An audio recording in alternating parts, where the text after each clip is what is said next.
Hello, कसे आहात सगळे? आज एकदम साधा सोपा मेन्यू होता, म्हणजे दाल खिचडी केलेली आणि त्याच्यासोबत अंड्याच्या पोळ्या केलेल्या. सर्वात अगोदर आता उन्हाळा चालू होतोय, त्यामुळेच मी हा माठ घेतलेला. मला हा माठ 350 रुपयांना मिळाला. जे आपल्या रोडवरती लोकल लोकं बसलेले असतात त्यांच्याकडूनच मी घेतलंय. खूप सुंदर माठ होता, म्हणजे एकदम छान पाणी गार होते त्याच्यामध्ये. आत्तापर्यंत आम्ही त्याला यूज केला आहे. आणि हो, काळ्या माठातलं पाणी लवकर थंड होतं आणि काळ्या माठातलं पाणी पिलेलं पण चांगलं असतं. तर इकडे मस्तपैकी आम्ही दाल खिचडी करून घेतली अगोदर. मस्त छान असं ऑमलेट बनवलं. ऑमलेटमध्ये साधं आपलं ग्रीन चिली आणि ओनियन टाकला होता बस, आणि थोडीशी कोथिंबीर आणि लाल तिखट, थोडंसं हळद आणि मीठ. खूप छान लागतात अशा अंड्याच्या पोळ्या आणि आमच्या घरात सर्वांनाच आवडतात. मी व्हेज असल्यामुळे मी फक्त दाल खिचडीच खाल्ली.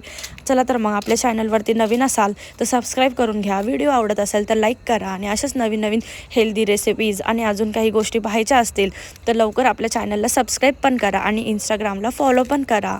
चला तर मग, बाय बाय. मस्तपैकी या सर्वजण दाल खिचडी खायला आणि सोबत अंडं, असं कॉम्बिनेशन एकदा खाऊन बघा. खूप छान लागतं. Yummy yummy.